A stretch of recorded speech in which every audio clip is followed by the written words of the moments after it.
मध्य प्रदेश।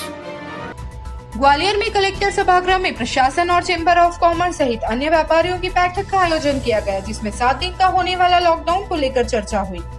इस बैठक में व्यापारियों ने लॉकडाउन को लेकर अपनी पीड़ा भी व्यक्त की, साथ ही कई सुझाव भी कलेक्टर को दिए। चैम्बर ऑफ कॉमर्स के प्रवीण अग्रवाल ने बताया कि कलेक्टर द्वारा व्यापारियों को आश्वस्त किया गया है कि जो सुझाव व्यापारियों द्वारा दिए गए हैं उन पर गहन चिंतन किया जाएगा।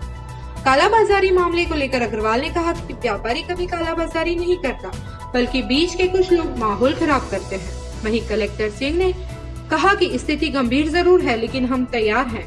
बेड की बात हो या ऑक्सीजन की, पूरी व्यवस्था सुचारू रूप से की जा चुकी है। कई अस्पतालों में बेड खाली हैं, जो भी कमी है उसे सुधारने के निर्देश दिए गए हैं। प्रयास न्यूज ग्वालियर से संजय वर्मा की रिपोर्ट। में भीड़ है, लेकिन उस भीड़ को नियंत्रित करने के लिए हम लोग सब कदम उठा रहे हैं और जैसा कि आपको विदित है, हम लोग कोरोना कर्फ्यू भी जन सहयोग से लगा रहे हैं।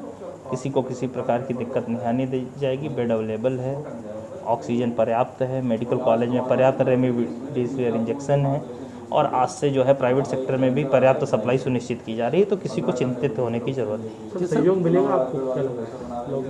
सहयोग मिलेगा। सभी लोगों ने, बहुत सारी संस्थाओं ने अपना ज्ञापन दिया है, तो सहयोग मिलेगा।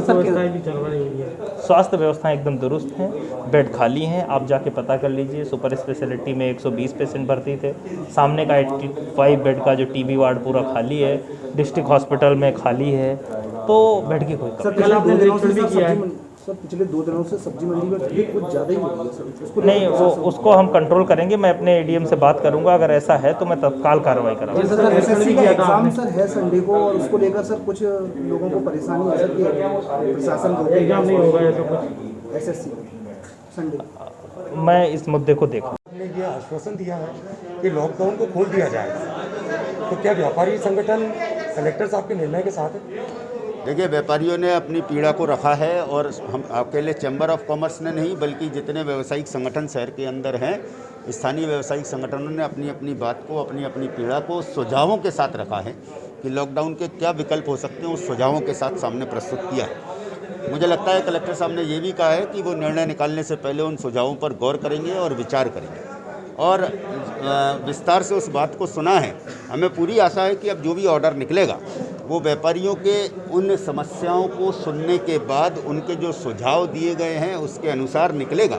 इसके साथ ही कलेक्टर साहब ने एक आश्वासन और दिया है कि 99% वो प्रयास करेंगे कि आगे ये लॉकडाउन नहीं बढ़े और जो विकल्प हमने सुझाए हैं उस पर वो गंभीरता से चिंतन करें। जैसा कि देखा जा रहा है कि लॉकडाउन में जो बड़े दुकानदार हैं उन्होंने स्टॉक कर लिया है, जिसकी वजह वो कालाबाजारी भी कर रहे हैं। इसके चक्कर में जो छोटे दुकानदार हैं उनका क्या होगा? नहीं, कालाबाजारी करने की कोई शिकायत अभी तक नहीं आई है। कालाबाजारी कोई भी व्यापारी नहीं करता है।